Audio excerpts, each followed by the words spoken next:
ఈరోజు భారత వికలాంగుల హక్కుల పరిరక్షణ సమితి వికారాబాద్ జిల్లా అధ్యక్షుడిగా ప్రమాణ స్వీకారం చేసినటువంటి పోతురా సుధీర్ గారికి భారత వికలాంగుల హక్కుల పరిరక్షణ సమితి తెలంగాణ రాష్ట్ర కమిటీ పక్షాన ప్రత్యేకంగా శుభాకాంక్షలు తెలియజేస్తూ, మరి ఈ రాష్ట్రంలో మా కాంగ్రెస్ పార్టీ అధికారంలోకి వస్తే అదే నెల నుంచి వికలాంగుల పెన్షన్ అన్నింటినీ కూడా 6,000 రూపాయలు చేస్తామని చెప్పేసి, అదేవిధంగా ఈ తెలంగాణ రాష్ట్రంలో మా కాంగ్రెస్ పార్టీ అధికారంలోకి వస్తే ఈ రాష్ట్రంలో ఉన్నటువంటి వికలాంగులందరికీ కూడా ఆర్టీసీలో 100% ఉచిత ప్రయాణ సౌకర్యం కల్పిస్తామని చెప్పేసి, అదేవిధంగా ఈ తెలంగాణ రాష్ట్రంలో కాంగ్రెస్ పార్టీ అధికారంలోకి వస్తే ఈ రాష్ట్రంలో ఉన్నటువంటి వికలాంగుల బ్యాక్లాగ్ ఉద్యోగాలన్నింటినీ కూడా భర్తీ చేస్తామని చెప్పేసి, ముఖ్యంగా ఈ తెలంగాణ రాష్ట్రంలో వికలాంగుల సమాజం మీద దాడులు పెరిగిపోతున్నాయి.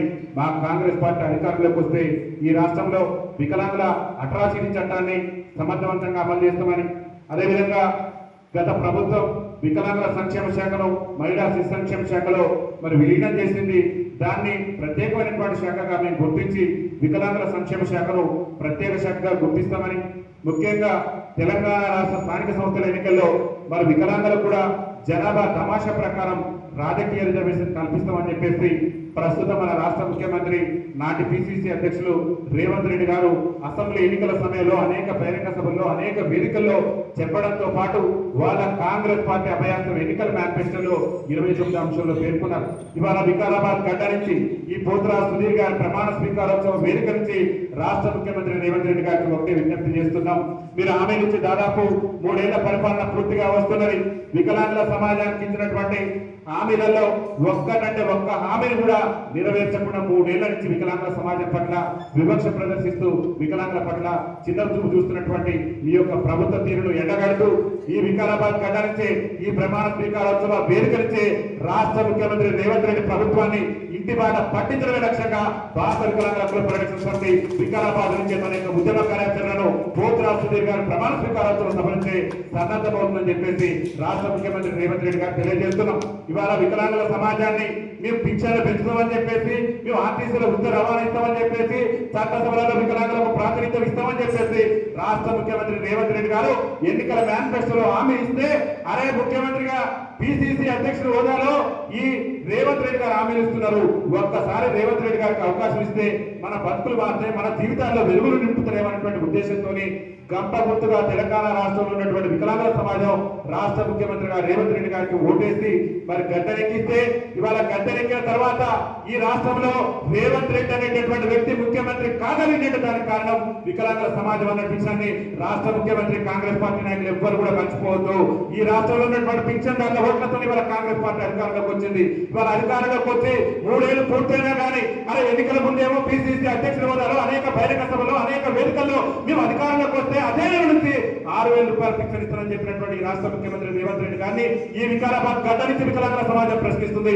అయా రేవంత్ రెడ్డి గారు ఎడిపోయినవి 6,000 రూపాయలు కాబట్టి రేవంత్ రెడ్డి గారు మీరు ఎప్పుడైతే అధికారంలోకి వచ్చినప్పటి నుంచి 6,000 రూపాయలు ఇస్తున్నారో బకాయిలతో సుతా మా పింఛన్లు చెల్లించేంత వరకు నీ ప్రభుత్వం మీద మా యొక్క పోరాటం ఆగబోదు. నువ్వు కనుక మా సమస్యలు పరిష్కరించకుంటే నిన్ను ఇంటి బాట పట్టించేది కూడా ఈ వికారాబాద్ నుంచి మా యొక్క ఉద్యమ కార్యాచరణ కూడా సిద్ధం చేస్తాం. ఇవాళ రేవంత్ రెడ్డి గారు చెప్పిండు, అరే ఈ రాష్ట్రంలో వికలాంగుల మీద దాడులు పెరిగిపోతున్నాయి, మా కాంగ్రెస్ పార్టీ అధికారంలోకి వస్తే ఈ రాష్ట్రంలో వికలాంగుల అట్రాసిటీ చట్టాన్ని సమర్థవంతంగా అమలు చేస్తామని చెప్పిండు. రేవంత్ రెడ్డి ప్రభుత్వంలో సీనియర్ ఐఏఎస్ అధికారిగా ఉన్నటువంటి స్మితా సబర్వాల్ గారు వికలాంగులు సివిల్ పనికిరారు, మెయిన్స్ పనికిరారు అని చెప్పేసి వికలాంగుల సమాజాన్ని కించపరిచే విధంగా వ్యాఖ్యలు చేస్తే ఈ రాష్ట్ర ముఖ్యమంత్రి రేవంత్ రెడ్డి కనీసం ఆ మీద చర్యలు తీసుకోలేదు. అరే ఎన్నికల మేనిఫెస్టోలో మమ్మల్ని నమ్మబలికి మా ఓట్లు వేసుకొని గద్దెనెక్కి ఇవాళ ముఖ్యమంత్రిగా ఈ రాష్ట్రానికి చలామణి అవుతూ నువ్వేం చెప్పినవయ్యా చట్టాన్ని అమలు చేస్తానని చెప్పేసి చట్టాన్ని అమలు చేయకుండా స్మితా సబర్వాల్ మీద చట్టాన్ని అమలు చేస్తానని చెప్పినటువంటి రాష్ట్ర ముఖ్యమంత్రి రేవంత్ రెడ్డి గారు ఎందుకు చర్యలు తీసుకోలేదని చెప్పేసి ఈ వికారాబాద్ గడ్డ నుంచి మా పోతురా సుధీర్ గారి ప్రమాణ స్వీకారోత్సవ సభ నుంచి రాష్ట్ర ముఖ్యమంత్రి రేవంత్ రెడ్డి గారిని మేము ప్రశ్నిస్తున్నాం. అలా రేవంత్ రెడ్డి గారు చెప్పింది చట్టాన్ని అమలు చేస్తానని స్మితా సబర్వాల్ మీద ఎందుకు చర్యలు తీసుకోలేదని వేదిక అడుగుతున్నది. అదేవిధంగా రాష్ట్ర వికలాంగుల సంక్షేమ శాఖ మంత్రి అడ్లూరు లక్ష్మణ్ గారు ఉన్నారు. అలా వికలాంగుల సంక్షేమ శాఖ మంత్రిగా అడ్లూరు లక్ష్మణ్ గారు బాధ్యతలు చేపట్టి దాదాపు 2 సంవత్సరాలు పూర్తిగా వస్తుందేమో. ఆయన బాధ్యతలు చేపట్ట కాంచి అడ్లూరు లక్ష్మణ్ గారిని కూడా అడుగుతున్నా, అయ్యా అడ్లూరు లక్ష్మణ్ గారు మీరు రాష్ట్ర మంత్రిగా వచ్చి వికలాంగులకు ఒరగబెట్టింది ఏంది? మీరు రాష్ట్ర మంత్రిగా కొనసాగితే కొనసాగండి, కానీ ఆ వికలాంగుల సంక్షేమ శాఖ మంత్రి పదవికి మీరు రాజీనామా చేయాలని చెప్పేసి వికారాబాద్ గడ్డ వేదిక నుంచి మీరు డిమాండ్ చేస్తారు. అరే ఒక్కటంటే ఒక హామీని అమలు చేయించలేకపోతే మా మహిళా సోదరులకు ఫ్రీ ఇచ్చినటువంటి మీ ప్రభుత్వం వికలాంగుల సమాజానికి వచ్చేసరికి అరే ఎన్టీ రామారావు ముఖ్యమంత్రి ఉన్నప్పటి నుంచే 50% రాయితీతోని ఈ రాష్ట్రంలో ఉమ్మడి ఆంధ్రప్రదేశ్ లో ప్రయాణం చేసినటువంటి చరిత్ర మాది. ఇవాళ మహిళా అమ్మలకు, అక్కలకు, చెల్లెలకు ఉచితం ఇచ్చి మాకు ఉచితం ఇవ్వకుండా మా పట్ల ఎందుకు వివక్ష ప్రదర్శిస్తున్నారు? రాష్ట్ర ముఖ్యమంత్రి రేవంత్ రెడ్డి ప్రభుత్వానికి చిత్తశుద్ధి ఉంటే రాష్ట్ర మంత్రి పొన్నం ప్రభాకర్ గారిని కూడా అనేక సందర్భాల్లో అనేక వేదికల్లో కూడా వారు కలిసి వినతి పత్రాలు, మెమోరాండాలు సమర్పించడం, కానీ ఫలితం లేదు. పొన్నం ప్రభాకర్ గారు అసెంబ్లీలో ప్రతిపక్షం గంభీరంగా ఒప్పుకునేటటువంటి ప్రయత్నం చేస్తున్నారు. మేము అది చేస్తున్నాం, ఇది చేస్తున్నాం అని గొప్పలు చెప్పుకునేటువంటి ప్రయత్నం చేస్తున్నారు. ఇవాళ వికలాంగుల సమాజం పొన్నం ప్రభాకర్ గారు మీ ప్రభుత్వాన్ని, మీ పరిపాలన చూసి చీకొడుతున్నది, మిమ్మల్ని తల్లి కొట్టేటటువంటి రోజులు కూడా దగ్గర పడ్డాయి. పొన్నం ప్రభాకర్ గారికి చిత్తశుద్ధి ఉంటే వెంటనే ఆర్టీసీలో వికలాంగుల సమాజానికి ఉచిత ప్రయాణ సౌకర్యం కల్పించే విధంగా వెంటనే చర్యలు తీసుకోవాలి. కానీ మహిళలకు ఇచ్చి మా సమాజం పట్ల వివక్ష ప్రదర్శిస్తున్నప్పుడు వికలాంగుల హక్కుల చట్టం కింద రేవంత్ రెడ్డి గారి మీద కూడా కేసు నమోదు చేయాల్సినటువంటి అవసరం ఉంటుంది. అతి త్వరలోనే ఆ పోరాటానికి కూడా సిద్ధం కాబోతుంది.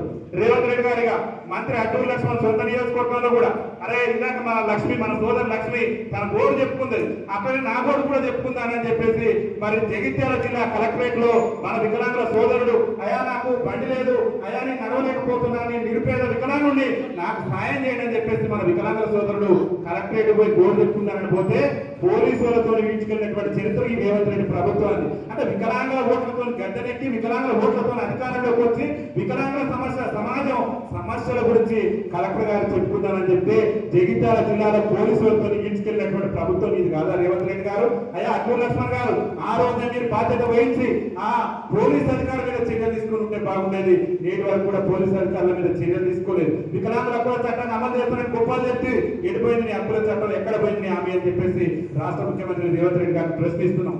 వికలైనా ఈ వికారాబాద్ గడ్డ వేదిక నుంచైనా మా పోతురాజు సుధీర్ గారి ప్రమాణ స్వీకారోత్సవం సవరించైనా మీకు విజ్ఞప్తి చేస్తున్నాం. ప్రభుత్వానికి ఇంకా సమయం ఉన్నది, కానీ వికలాంగుల సమాజం ఈ రాష్ట్రంలో సాధించాలని పింఛన్లతో దుర్భరమైనటువంటి జీవితాలు నరకయాత్ర అనుభవిస్తున్న రాష్ట్ర ముఖ్యమంత్రి గారు మా సమస్యలు, మా బాధ, మా వేదన మీకు పట్టదా? మా వృత్తులు మీకు తగిలేటటువంటి రోజు కూడా ఉన్నది. అసెంబ్లీలో కాదు, నువ్వు ఎక్కడ కూడా చట్టసభలకు వెళ్లకుండా భవిష్యత్తులో నీ రాజకీయ సమాజం కూడా వికలాంగుల సమాజం అని చెప్పేసి ఈ వికారాబాద్ గడ్డ నుంచి మేము చెప్తున్నాం. వికలాంగుల సమాజాన్ని విస్మరిస్తే ఏ రాజకీయ పార్టీలకైనా పుట్టగతులు ఉండవు అని చెప్పేసి రాష్ట్ర ముఖ్యమంత్రి రేవంత్ రెడ్డి గారు చెప్తున్నాం. మీకు చిత్తశుద్ధి ఉంటే ఎన్నికలు హామీ మేరకు తక్షణమే వికలాంగుల పింఛన్ 40,000 రూపాయలు చేయాలి. తీవ్రమైనటువంటి వైకల్యం కలిగినటువంటి వికలాంగులకు అప్పుల్లో ఉన్నటువంటి ఆంధ్రప్రదేశ్ రాష్ట్రంలో అక్కడ ఉన్నటువంటి ముఖ్యమంత్రి గారు అధికారంలోకి వచ్చిన నాటి నుంచి కూడా అక్కడ తీవ్ర వైకల్యం కలిగిన వికలాంగులకు 15,000 రూపాయలు, మరి వికలాంగులైనటువంటి సోదరులకు, సాధారణ వికలాంగులకు మరి 6,000 రూపాయలు పింఛన్ ఇస్తున్నాడు. అని నువ్వే చెప్తే చంద్రబాబు నాయుడు గారు మన రాష్ట్రానికి వచ్చిన సందర్భంలో అభివృద్ధిలో మేము ఆంధ్రప్రదేశ్ తో పోటీ పడతామని చెప్పేసి మన రాష్ట్ర ముఖ్యమంత్రి రేవంత్ రెడ్డి గారు గొప్పలు చెప్పి ఆయన అభివృద్ధిలో పోటీ పడాల్సిన అవసరం లేదు, కానీ వికలాంగుల సంక్షేమ విషయంలో నువ్వు పోటీ పడాలి. అని అభివృద్ధిలో పోటీ పడాలని చెప్పిన నువ్వు ఆంధ్రప్రదేశ్ లో 6,000 రూపాయల పింఛన్ వికలాంగులకు ఇస్తుంటే నువ్వెందుకు ఇవ్వలేకపోతున్నావు? ఈ వికలాంగుల సమాజానికి మీ వికారాబాద్ గడ్డ మీద మా పోతురాజు సుధీర్ గారి ప్రమాణ స్వీకారోత్సవ సభలో ఉన్నటువంటి వికలాంగుల సమాజానికి నువ్వు సమాధానం చెప్పాలి. తెలంగాణ సమస్త వికలాంగుల సమాజానికి నువ్వు సమాధానం చెప్పాలి. అరే అప్పుల్లో ఉన్న ఆంధ్రాలో 6,000 ఇస్తున్నారు, అప్పుల్లో ఉన్న ఆంధ్రాలో తీవ్ర వైకల్యం కలిగినటువంటి వికలాంగులకు 15,000 రూపాయలు ఇస్తున్నారు. నువ్వు మాత్రం పబ్బం కట్టుకునేటటువంటి ప్రయత్నం చేస్తున్నావు. మాయమాటలు చెప్పి మా ఓట్లను కొల్లగొట్టి మా ఓట్లతో అధికారంలోకి వచ్చి మా సమాజాన్ని పూర్తి స్థాయిలో విస్మరిస్తున్నారు. ఖబర్దార్ రేవంత్ రెడ్డి గారు, నిన్ను నీ ప్రభుత్వాన్ని అంతా చేయడమే నీ కోటను కూడా బద్దలగొట్టబోయేది వికలాంగుల సమాజం. వేరే వాళ్ళు ఎవ్వరు కూడా రారు. వికలాంగుల సమాజం హక్కుల కోసం, ఆత్మ గౌరవం కోసం, ముఖ్యంగా రాజ్యాధికారంలో భాగస్వామ్యం కోసమే మా పోతురాజు సుధీర్ గారి నాయకత్వంలో ఈ వికారాబాద్ గడ్డ నుంచి రాష్ట్ర ముఖ్యమంత్రి రేవంత్ రెడ్డి ప్రభుత్వం మెడలు వచ్చి రాష్ట్ర ముఖ్యమంత్రికి ముచ్చమడలు పట్టించైనా సరే హక్కుల సాధన కోసం, ఎన్నికలు వచ్చినటువంటి హామీల సాధన కోసం మా యొక్క పోరాటాలు భవిష్యత్తులో నిర్వహించబోతున్నామని చెప్పేసి ఈ వేదిక నుంచి విజ్ఞప్తి చేస్తున్నాం. ఇవాళ గౌరవ అసెంబ్లీ స్పీకర్ గారు మన గడ్డా ప్రసాద్ గారు ఇదే వికారాబాద్ నుంచి వారు ఎమ్మెల్యేగా ప్రాతినిధ్యం వహిస్తున్నారు. నాకు బాధ వేస్తుంది, ఎందుకంటే గడ్డా ప్రసాద్ గారు ఆయన మాజీ ఎమ్మెల్యే కావాలని చెప్పేసి తహతాలాడుతున్నాడు, మాజీ స్పీకర్ కావాలని చెప్పేసి కూడా తహతాలాడుతున్నట్టు మనకు అనిపిస్తుంది. ఎందుకంటే తెలంగాణ రాష్ట్రంలో 30 లక్షల మంది వికలాంగుల సమాజం అనేకమైనటువంటి సమస్యలతో అల్లాడిపోతుంటే ప్రతిపక్షాలు వాయిదా తీర్మానం ఇచ్చినాయి. అయా స్పీకర్ గారు, ఈ రాష్ట్రంలో వికలాంగుల సమాజం మన అనేకమైనటువంటి సమస్యలు ఎదుర్కొంటున్నది. మీ కాంగ్రెస్ పార్టీ కూడా వారికి అనేకమైనటువంటి హామీలు ఇచ్చింది. ఆ హామీలకు సంబంధించి వికలాంగుల సమస్యలకు సంబంధించి అసెంబ్లీలో చర్చ జరపండి అని చెప్పేసి ప్రతిపక్ష పార్టీలు వాయిదా తీర్మానం ఇస్తే తిరస్కరించినటువంటి చరిత్ర ఈ గడ్డం ప్రసాద్ గారిది. గడ్డం ప్రసాద్ గారికి వికలాంగుల ఉసురు తగలకుండా ఉంటారా? గడ్డం ప్రసాద్ గారు భవిష్యత్తులో కూడా మాజీ అసెంబ్లీ స్పీకర్ గారు మిగిలిపోతారు. ఈ వికారాబాద్ గడ్డ మీద వికలాంగుడే శాసనసభకు పోయేటటువంటి రోజు కూడా తీసుకురాకపోతున్నాం. మన సుధీర్ అన్న నాయకత్వంలో రేపు సుధీర్ అన్న అసెంబ్లీకి పంపిన ఆశ్చర్యపోవడం అవసరం లేదు. అంటే మనందరం కూడా సంఘటితంగా రాజ్యాధికారం వైపు మనం అడుగులేయాలని చెప్పేసి కూడా మీ అందరికి విజ్ఞప్తి చేస్తున్నాం. దయచేసి గడ్డం ప్రసాద్ గారిని గడ్డదించాలన్నా, రేవంత్ రెడ్డి ప్రభుత్వాన్ని గడ్డదించాలన్నా మనందరం కూడా హక్కుల సాధన కోసం, ఆత్మ గౌరవం కోసం, ముఖ్యంగా చట్టసభలలో ప్రాతినిధ్యం కోసం ఈ మధ్యన మనం చేసినాం. కొడంగల్లో జూన్ 2 తెలంగాణ రాష్ట్ర ఆవిర్భావ దినోత్సవం రోజున అరవుడు పెట్టించుకొని రాష్ట్రంలో మా బ్యాక్లాగ్ ఉద్యోగాలు భర్తీ చేస్తారని చెప్పినాం. రాష్ట్రంలో అనేక మంది మా వికలాంగుల విద్యార్థులు పీజీలు పిహెచ్డీ చేసి బతుకు జీవడానికి ఉద్యోగ ఉపాధి అవకాశాల కోసం రోడ్లపై మీద తిరిగేటటువంటి అద్భుతమైనటువంటి పరిస్థితి రాష్ట్ర ముఖ్యమంత్రి గారు దయచేసి మా బ్యాక్లాగ్ ఉద్యోగాలు భర్తీ చేయండి అని చెప్పేసి కొడంగల్ వేదిక మీద, కొడంగల్ గడ్డ మీద రాష్ట్ర ముఖ్యమంత్రికి అరగుండు కొట్టించి నిరసన తెలిపి రాష్ట్ర ముఖ్యమంత్రి మెడలు వస్తే నిన్న మొన్న నోటిఫికేషన్ కూడా వచ్చింది. అతి త్వరలోనే మన వికలాంగుల బ్యాక్లాగ్ ఉద్యోగాలకు కూడా భర్తీ రాబోతుంది. అలా పోరాటం చేసి అనేకమైనటువంటి కేసులు ఎదుర్కొంటూ చేర్పాలై వికలాంగుల సమాజం కోసం భారత వికలాంగుల